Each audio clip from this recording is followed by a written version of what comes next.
ദീപക് ധർമ്മടത്തിലേക്ക് ആദ്യം. ദീപക്, ഇപ്പോഴും തീ അണയ്ക്കാൻ കഴിഞ്ഞിട്ടില്ല. മധ്യഭാഗത്ത് പൊട്ടിത്തെറിയും കനത്ത തീയും അതേപോലെ തന്നെ വലിയ പുകച്ചുരുളുകളും കാണാൻ കഴിയുന്നുണ്ട്. വളരെ വലിയ സന്നാഹമാണ് തീ അണയ്ക്കാൻ വേണ്ടി, ഫയർ ഫൈറ്റിങ്ങിന് വേണ്ടി രംഗത്തുള്ളത്. ഒരു high power water jet coast guard ഉപയോഗിക്കുന്നുണ്ട്. അതുപോലെ തന്നെ കോസ്റ്റ് ഗാർഡിന്റെ സജേത്, സമുദ്രപ്രഹരി തുടങ്ങിയിട്ടുള്ള കപ്പലുകൾ അവിടെ നിൽക്കുന്നുണ്ട്. ഡോർണിയർ വിമാനങ്ങൾ നിരീക്ഷിക്കുകയും രക്ഷാദൗത്യത്തിന്റെ ഭാഗമാകുകയും ചെയ്യുന്നുണ്ട്. എന്താണ് നിലവിൽ രക്ഷാദൗത്യം നേരിടുന്ന പ്രധാനപ്പെട്ട വെല്ലുവിളികൾ? നിലവിലെ സാഹചര്യത്തിൽ പൂർണ്ണമായി തീ അണയ്ക്കുക എന്നത് ഏതാണ്ട് അത് നടക്കാത്ത കാര്യമായി മാറിയിട്ടുണ്ടോ? അത്രത്തോളം ദുഷ്കരമായ ഒരു ദൗത്യമായി മാറിയിട്ടുണ്ടോ? എന്താണ് നിലവിലെ സാഹചര്യം? ഗോപി, ഈ ഓപ്പറേഷൻ സംഘം വിലയിരുത്തുന്നത് അതീവ ദുഷ്കരം. ഒരുപക്ഷെ സമീപകാലത്തൊന്നും തന്നെ കടലിൽ നടത്തിയിട്ടില്ലാത്ത വിധത്തിലുള്ള ഹൈ പവർ ഫയർ ഫൈറ്റിംഗ് കൊണ്ടും, അതായത് വാട്ടർ ജെറ്റുകളുടെ ഹൈ പവർ ഉപയോഗം കൊണ്ടും ഫലം കാണുന്നില്ല എന്നുള്ളത് തന്നെയാണ്. അതുകൊണ്ട് തന്നെ കോസ്റ്റ് ഗാർഡിൻ്റെ 2 കപ്പലുകൾ ഇതിനുവേണ്ടി മാത്രം, അതായത് ഈ കപ്പലിൻ്റെ അടിഭാഗത്തെ ചില്ലിങ് ചെയ്യുക എന്നുള്ളതാണ് ഇതിലേറ്റവും പ്രധാനപ്പെട്ട കാര്യം. കാരണം തീ അണക്കാൻ സാധിക്കുന്നില്ല. അപ്പോൾ തീ അണക്കാതെ മറ്റു ഭാഗത്തേക്ക് പടരുന്നത് കുറയ്ക്കുക എന്നുള്ളതാണ്.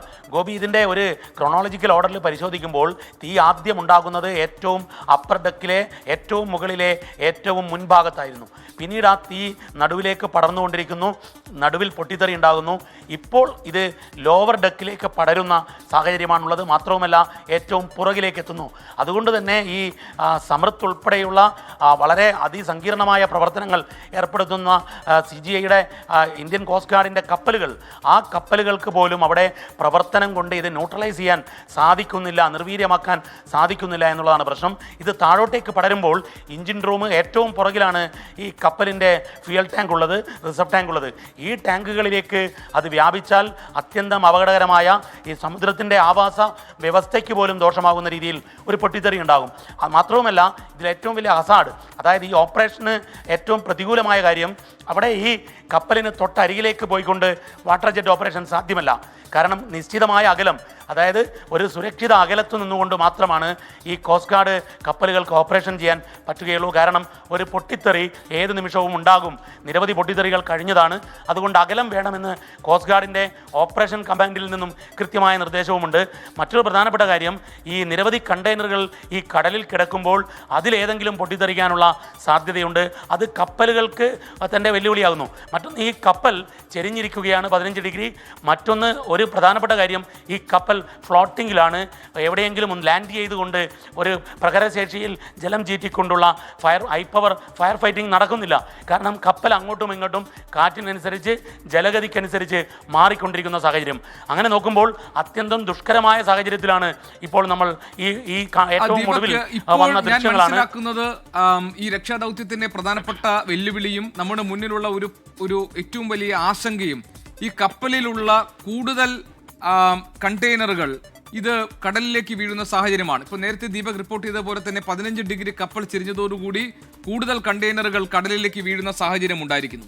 കോസ്റ്റ് ഗാർഡിന്റെ സമർത്ഥ് എന്ന കപ്പലുണ്ട്, നാവികസേനയുടെ കപ്പലായ INS സത്ലജ് സ്ഥലത്തുണ്ട്.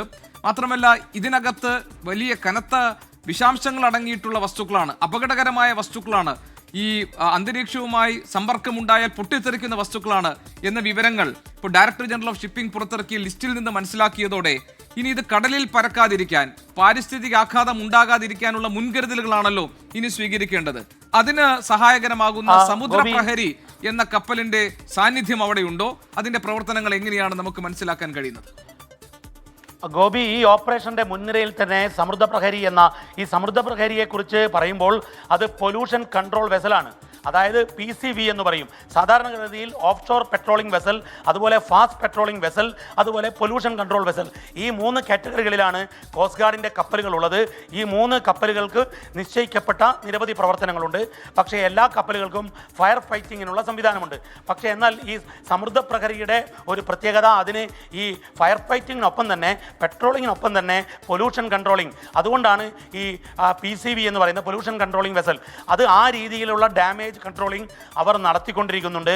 പക്ഷേ അവരെ ഞെട്ടിക്കുന്ന വിധത്തിലാണ് നമുക്ക് ലഭ്യമായത്. ഏറ്റവും ഒടുവിലത്തെ ഈ ഓപ്പറേഷൻ നടത്തുന്ന കപ്പലിൽ നിന്നുള്ള ദൃശ്യങ്ങളാണ്. അത് 24-ന് മാത്രമാണ് ലഭിച്ചത്. ഇപ്പോഴും ഔദ്യോഗികമായി അത് കോസ്റ്റ് ഗാർഡ് പുറത്തുവിട്ടിട്ടില്ല. ആ ദൃശ്യങ്ങൾ വൈകിട്ടോടുകൂടി അത് റിലീസ് ചെയ്യുമെന്നാണ് പ്രതീക്ഷിക്കുന്നത്. ആ കപ്പലിൽ നിന്നുള്ള ദൃശ്യങ്ങളിൽ വ്യക്തമാകുന്നത് അതീവ ദുഷ്കരം. കാരണം നിരവധി കണ്ടെയ്നറുകൾ വിവിധ ഘട്ടങ്ങളിലായി താഴേക്ക് പോവുകയാണ്. ഇന്നും കണ്ടെയ്നർ താഴേക്ക് പോയിട്ടുണ്ട് എന്നുള്ളതാണ് സ്ഥിരീകരിക്കപ്പെടാത്ത, ഔദ്യോഗികമല്ലാത്ത സ്ഥിരീകരിക്കപ്പെടുന്ന വിവരങ്ങൾ ലഭിക്കുന്നത്. അങ്ങനെ നോക്കുമ്പോൾ ഈ സമുദ്ര പ്രഹരിയുടെ ഇപ്പോഴത്തെ പ്രവർത്തനം അത് ഡാമേജ് കൺട്രോളിംഗ് മാത്രമാണ്. അതായത് പൊല്യൂഷൻ കൺട്രോളിംഗിലേക്ക് കേന്ദ്രീകരിക്കുന്നു. സൈമിൾട്ടേനിയസ്ലി ഈ കപ്പലിൻ്റെ അടിഭാഗം, കാരണം ഈ മെറ്റൽ വളരെ ചൂട് പിടിച്ചിരിക്കുന്നു, അവിടെയുള്ള താപനില പോലും, ജലത്തിൻ്റെ താപനില പോലും ഉയരുകയാണ്. അത്തരം സാഹചര്യത്തിൽ ഇതൊരു പൊട്ടിത്തെറിയിലേക്ക് പോകാതിരിക്കാനുള്ള കൂളിംഗ് പ്രോസസ്സാണ് ഇപ്പോൾ സമുദ്ര പ്രഹരി നടത്തുന്നത്. സൈമിൾട്ടേനിയസ്ലി ഈ ഡാമേജ് കൺട്രോൾ കൂടി നടത്തുന്നു. ദീപക് ധർമ്മടമാണ് കോഴിക്കോട്ട് നിന്ന് വിവരങ്ങൾ നൽകിയത്.